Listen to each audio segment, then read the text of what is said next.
মন্ত্রী টিঙ্কু রায়ের বিরুদ্ধে আদালতের দ্বারস্থ ত্রিপুরা প্রদেশ কংগ্রেসের প্রাক্তন সভাপতি তথা বিধায়ক বীরজিৎ সিনহা। নির্বাচনী হলফনামায় তথ্য গোপনের অভিযোগ। ত্রিপুরার রাজনীতিতে আবারও উত্তাপ ছড়িয়েছে ত্রিপুরার সমাজ কল্যাণ ও সমাজ শিক্ষা দপ্তরের মন্ত্রী টিঙ্কু রায়ের বিরুদ্ধে ত্রিপুরা প্রদেশ কংগ্রেসের প্রাক্তন সভাপতি তথা বিধায়ক বীরজিৎ সিনহার অভিযোগকে কেন্দ্র করে ঊনকোটি জেলার মুখ্য বিচার বিভাগীয় ম্যাজিস্ট্রেট আদালতে মন্ত্রী টিঙ্কু রায়ের বিরুদ্ধে মামলা দায়ের করেছেন বর্ষিয়ান কংগ্রেস নেতা ও বিধায়ক বীরজিৎ সিনহা। বীরজিৎ সিনহার দায়ের করা পিটিশনে দাবি করা হয়েছে যে মন্ত্রী টিঙ্কু রায় 2018 এবং 2023 সালের বিধানসভা নির্বাচনে মনোনয়ন জমা দেওয়ার সময় তার হলফনামায় গুরুত্বপূর্ণ তথ্য গোপন করেছেন। বীরজিৎ সিনহার অভিযোগ অনুযায়ী মন্ত্রী টিঙ্কুর বিরুদ্ধে পশ্চিম আগরতলা থানায় 2021 সালে একটি সংবাদপত্রের অফিস ভাঙচুর সংক্রান্ত সুনির্দিষ্ট ফৌজদারি মামলা ছিল, যা তিনি হলফনামায় উল্লেখ করেননি। বীরজিৎ সিনহা অভিযোগ করেছেন যে মন্ত্রী টিঙ্কু রায় 2004 সালে মধ্যপ্রদেশের গলিয়রের একটি বোর্ড থেকে উচ্চ মাধ্যমিক পাশ করার যে শংসাপত্র জমা দিয়েছেন তা আদতে ভুয়ো। এই বোর্ডের কোনো বৈধ অস্তিত্ব নেই বলে আরটিআই তথ্যে জানা গেছে। বীরজিৎ সিনহা সাংবাদিকদের জানান, পুলিশের নিকট মন্ত্রী টিঙ্কু রায়ের বিরুদ্ধে অভিযোগ জানানো হলেও কোনো পদক্ষেপ না নেওয়ায় তিনি আদালতে দ্বারস্থ হয়েছেন। বীরজিৎ সিনহা আরও অভিযোগ করে জানিয়েছেন, নির্বাচনী হলফনামায় তথ্য গোপনের দায়ে এর আগেও অনেক জনপ্রতিনিধি পদ হারিয়েছেন।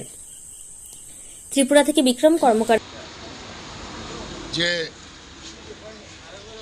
বিজেপির একজন চণ্ডীপুরের প্রার্থী বিগত বিধানসভা নির্বাচনে, পরবর্তী সময়ে উনি মিনিস্টারও হয়েছেন, কিন্তু দেখা গেল উনি নমিনেশন দাখিলের সময় যা বর্ণনা করতে হয়, সম্পত্তির হিসাব, শিক্ষাগত যোগ্যতা এবং কারোর বিরুদ্ধে কোনো ক্রিমিনাল কেস আছে কিনা, কিন্তু দেখা গেল উনি তার শিক্ষাগত যোগ্যতা যে দেখিয়েছে এটা ভুয়া একটা বোর্ড, এবং এটা সিবিআই ইনকোয়ারিতে প্রমাণ হয়েছে এই বোর্ডটা ভারতবর্ষে নেই। নাম্বার 2, আগরতলাতে প্রতিবাদী কলমের অফিস গিয়ে জ্বালাইছিল, আক্রমণ করছিল ওর নেতৃত্বে, তখন বিজেপির সেক্রেটারি ছিল। এটা এখনও কেস চলছে। এটা কিন্তু উনি এবিটিপিতে বর্ণনা করেন। এবিটিপিতে বর্ণনা না করলে এটা গহিত কাজ, এবং আমরা ক্রিমিনাল কেস আমরা করেছি। এবং কালকে সিজিএম